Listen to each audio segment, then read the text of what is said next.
ಸಾಕಷ್ಟು ಸಂದರ್ಭದಲ್ಲಿ ಹೇಳ್ತಾ ಇದ್ರಿ, ಅಂದರೆ ಮನೆಗೆ ನೀವು ಅಸಮರ್ಥ ಸ್ಪರ್ಧೆಯಾಗಿ ಹೋಗಿದ್ರಿ, ಬದುಕಿನಲ್ಲಿ ಬೇಕಾದ ಸಾಮರ್ಥ್ಯ ಎಲ್ಲವನ್ನೂ ಕೂಡ ಪಡ್ಕೊಂಡು ಬಂದಿದ್ದೀರಿ ಅಂತ ಅನಿಸ್ತಾ ಆ ಮನೆ ಇಡೀ ಜರ್ನಿ ಅನ್ನುವಂಥದ್ದು. ಸರ್, ಸಾಕಷ್ಟು ಸಮಯದಲ್ಲಿ ನಿಮಗೆ ಎಷ್ಟೊಂದು ಜನ ಕೆಳಗಾಗ್ತಾ ಇರ್ತಾರೆ, ನೀನು ಅಸಮರ್ಥ ಅಂತ. ಯಾವಾಗ ನಿಮಗೆ ಅದೆಲ್ಲ ಸ್ಫೂರ್ತಿ ಬರಬೇಕು, ನಮಗೆ ಎಷ್ಟೋ ಕ್ಷಣಗಳಲ್ಲಿ ಎಷ್ಟೋ ವಿಷಯಗಳಲ್ಲಿ ನಮ್ಗೆ ಆ ರೀತಿ ಬರ್ತಾ ಇರತ್ತೆ.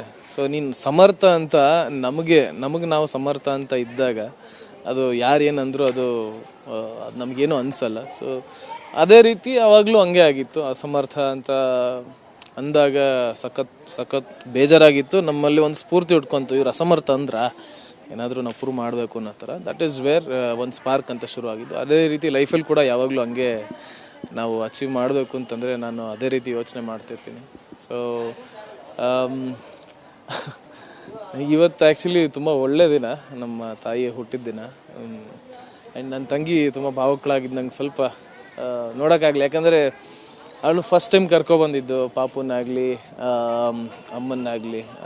ಸೊ ಖುಷಿ ಆಯಿತು. ಆಮೇಲೆ ನನ್ನ ತಮ್ಮ, ಅವನು ನಾನು ಬಿಗ್ ಬಾಸಲ್ಲಿ ಇದ್ದಾಗ ಅವನೇ ನನ್ನ ಹೊರಗಿನ ಎಲ್ಲ ಕೆಲಸಗಳನ್ನ ನೋಡ್ಕೋತಾ ಇದ್ದಿದ್ದು. ಸೊ ದೇರ್ ಆಲ್ವೇಸ್ ದೇರ್, ನನ್ನೆಲ್ಲ ಒಂದು ಕೆಲಸಗಳಲ್ಲೂ ಇದ್ದಾರೆ. ಅಮ್ಮ, ಈಗ ಮತ್ತೆ ಬಿಗ್ ಬಾಸ್ ಬರ್ತಾ ಇದೆ. ಅವತ್ತು ಮಗನನ್ನು ಮನೇಲಿ ನೋಡಿದ್ರಿ. ಸೊ ನಿಮಗೆ ಆಡಿಯನ್ ಆಗಿ ಏನೆಲ್ಲ ನಿರೀಕ್ಷೆಗಳು ಇದೆ, ಹೇಗೆ ಅನಿಸುತ್ತೆ ಅನ್ನುವಂಥದ್ದು? ಆ ಜರ್ನಿಲಿ ನೀವು ಸಾಕಷ್ಟು ದಿನ ನೋಡ್ತಾ ಇದ್ರಿ ಅವ್ರ ಜರ್ನಿನ. ಮುಂದೇನು ಬರ್ತಾ ಇದೆಯಲ್ಲ, ಹಾಗೆ ಚೆನ್ನಾಗಿ ನಡೀಲಿ, ಇನ್ನೂ ಚೆನ್ನಾಗಿ ಬರಲಿ ಅಂತ ಆಶಿಸ್ತೀನಿ ಅಷ್ಟೇ. ಸುದೀಪ್ ಸರ್ ಪರ್ಟಿಕ್ಯುಲರ್ ಆಗಿ ಸುದೀಪ್ ಸರ್ ನಡೆಸ್ಕೊಡಲ್ಲ ಅನ್ನೋಂಥದ್ದು ಒಂದು ವಿಚಾರ ಇತ್ತು. ಈಗ ಮತ್ತೆ ಅವರೇ ಕಮ್ ಬ್ಯಾಕ್ ಮಾಡ್ತಾ ಇರೋದು. ಅವರು ತುಂಬ ಸಜೆಷನ್ ಕೊಡ್ತಾರೆ, ತುಂಬ ಚೆನ್ನಾಗಿ ಮಾತಾಡ್ತಾರೆ. ಅವ್ರ ಬಗ್ಗೆ ಇನ್ನೇನು ಹೇಳೋದು, ತುಂಬ ಅವ್ರ ಖುಷಿ ಆಗತ್ತೆ ನನಗೆ. ಸಿನಿಮಾಗೆ ಬಂದು ಹೆಲ್ಪ್ ಮಾಡಿದ್ರು, ಅದರಿಂದ ನಂಗೆ ತುಂಬ ಖುಷಿ. ಈಗ ಮಗನ ಹೋಗ್ಬೇಕು ಅಂತ ಒಂದು ಆಸೆ ಇದೆ, ಅವ್ರನ್ನೂ ಮೀಟ್ ಮಾಡಬೇಕು ಅಂತ. ಯಾಕಂದರೆ ಬಿಗ್ ಬಾಸಲ್ಲಿ ನಾನು ಅವ್ರನ್ನ ಮೀಟ್ ಮಾಡೋಕ್ಕಾಗಲಿಲ್ಲ. ಹಂಗೆ ನನಗೆ ಅಪ್ಪವ್ರನ್ನ ನೋಡಬೇಕು ಅಂತ ತುಂಬ ಆಸೆ ಇತ್ತು. ನನಗೂ ಇವಾಗ ಒಂಥರ ಬೇಜಾರು ಅನಿಸ್ತಿತ್ತು. ಅಂದರೆ ಯಾವಾಗಲೂ ಬಂದೇ ಇಲ್ಲ, ಇವ್ನು ಬಂದೋಗಿದ್ದಾರೆ, ಬಟ್ ನಾನು ಬರೋಕ್ಕಾಗಿರಲಿಲ್ಲ. ಈ ಸರಿ ನಾನು ಆನೆ ಕೇಳಿಕೊಂಡೆ, ನನ್ನನ್ನು ಕರ್ಕೊಂಡೋಗು ಅಲ್ಲಿಗೆ ಅಂತ.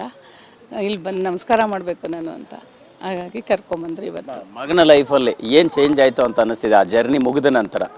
ಆಮೇಲೆ ಅವರ ಜೊತೆಗಿದ್ದಂಥವ್ರು ಈಗ ನಿಮಗೆ ಯಾರೆಲ್ಲ ಮಾತಾಡ್ತಾರೆ, ಯಾರೆಲ್ಲ ಟಚ್ಚಲ್ಲಿದ್ದಾರೆ ಹೇಗೆ ಅಂತ? ಎಲ್ಲವೂ ಚೇಂಜ್ ಆಗಿದೆ, ಎಲ್ಲ ಚೆನ್ನಾಗಿ ನಡೀತಾ ಇದೆ. ಇವಾಗೆಲ್ಲ ಒಳ್ಳೇದೇ ಆಗ್ತಾ ಇದೆ. ಇನ್ನು ಒಂದು ಫಿಲಮ್ ಬರಬೇಕು ಚೆನ್ನಾಗಿ, ಅವನಿಗೆ ಒಳ್ಳೆ ರಿಲೀಸ್ ಆಗಬೇಕು, ಅದು ಒಂದು ಒಳ್ಳೆ ಇದು ಬರಬೇಕು ಅನ್ನೋದೊಂದು ಆಸೆ ಇದೆ.